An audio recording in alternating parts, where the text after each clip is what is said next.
want you to consider this. Imagine somebody comes to you and they say, hey, I have these magic beans. Do you want to buy them? And they get you to trade, I don't know, whatever goods you have for these beans. And you go home and you plant these beans and you start to see them grow. But it seems as if the growth is stalling, because every time you go back to tend to them, it seems like they're at the same level. They don't seem to be growing beyond a certain point. Now I want you to consider this story from a different perspective.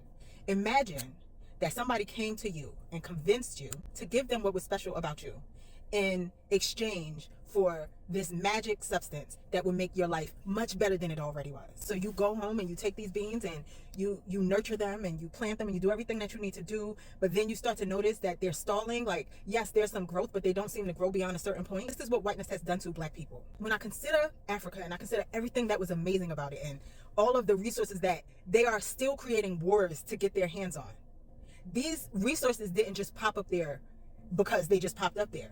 These resources were the product of the people who lived on this land. In the same way that European land was a product of the people who lived on the land. There was no life, there was no resources, there was no vegetation, because the land has always been tied to the people. This is why there is such a push for a disconnect from nature and human beings. This is why there is such a push to make things mechanical and less organic, because we are intrinsically tied together. Earth goes with the indigenous people of this planet real bad. But what this gimmick was of whiteness was to convince the people that they were disconnected and separate from the land and say, hey, I have something to offer you. Take this magic, aka religion, and it will give you everything you could ever want.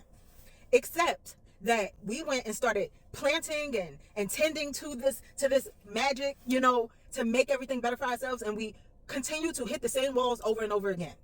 Somehow we're still struggling. Somehow we're still not free. Somehow we're still fighting the same oppressors. How could that be possible? I thought this was magic. Until you find out that it was never the beans that was magic. It was you. You have a green thumb. They gave you regular beans and told you that the beans were magic. And because you believed that, you took all of your power, all of your magic, and you put it into the beans.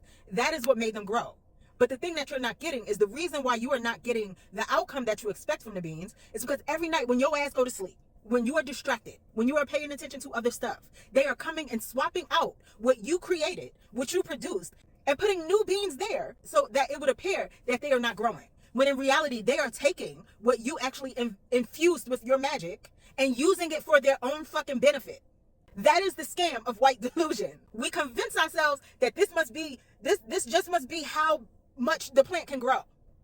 Obviously, of course it's magic. Of course, because they wouldn't have lied.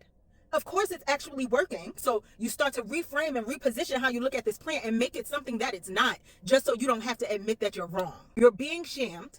Your power is being siphoned out of you for the benefit of the same people who are oppressing you, and you refuse to give the beans up. God damn.